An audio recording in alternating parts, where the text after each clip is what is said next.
2.9, translating words into algebra. So in this lesson, I'm going to just show you how we can convert an expression that we see in words into its mathematical meaning.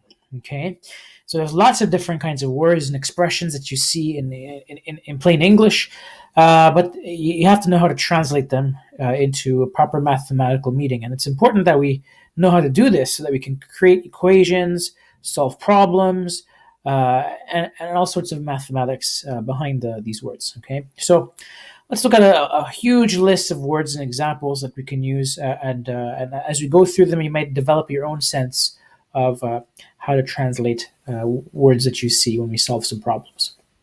So start off with less than. So whenever you see something like less than, it usually means you're taking away something when you're trying to create mathematical expression. So the symbol for less than is going to be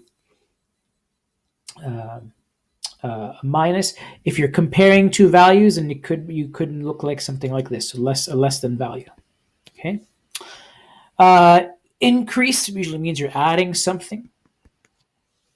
Actually, let's go from left to right. So product means you're multiplying.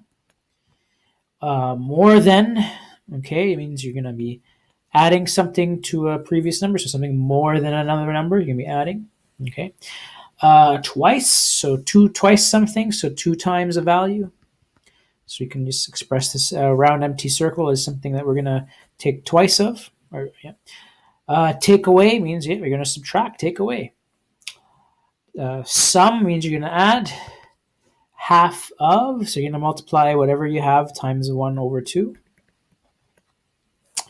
Divided means, division sign. Doubled means, say, again, 2 times something, just like twice. 3 years from now, so if you know the year today, you're going to add 3 more. 3 times, so 3 times whatever value you originally had.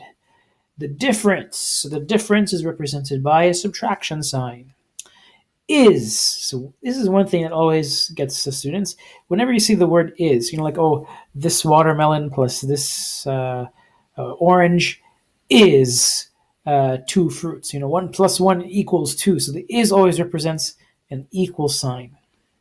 It's a very key one. So maybe I'll highlight this one. This is something you should be aware of. Okay, and this has popped up already earlier in our course, so this shouldn't be completely new, but keep that in mind. All right, so 1/3 of means 1 over 3 times whatever value. 2 years ago, so whatever you have today minus 2. And the answer, so again, another equal sign. And something squared, so something to the power of 2. Okay, so now those are just the single words. Now what if you start combining some of these words together? So translate each of the following word expressions into algebraic expressions. So 5 plus 4 just looks like this. 4 minus 1 looks like this. The product of 2 and 6, so 2 times 6. The sum of 8 and 6, so 8 plus 6. The difference between 9 and 5, so 9 minus 5. Twice 11, so twice 11, that's not always intuitively obvious. So that refers to 2 times 11. So, okay. 11 more than 9. So if you have 9 and you have 11 more, so you add 11 plus 11.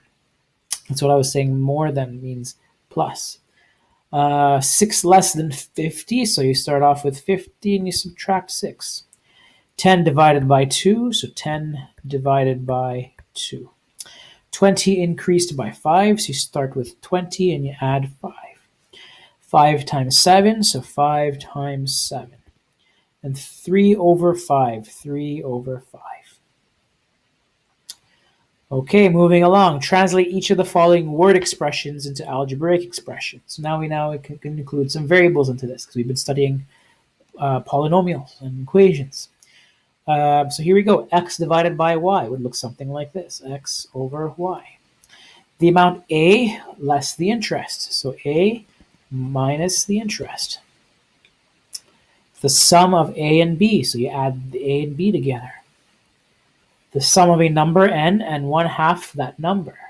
So again, it starts to get trickier. So you sum of a number n. So you start off with n. And that sum is with 1/2 of that number. So I'm going to add 1/2 of my n, like that. Subtract from q, subtract r. So q minus r. Product of x and y. So x times y. Multiply y by 10. So 10y. Make sure you put the 10 in front.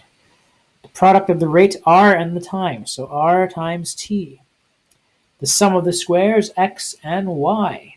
So sum of the squares of x and y. So you take the sum of the squares of x, so x squared plus y squared.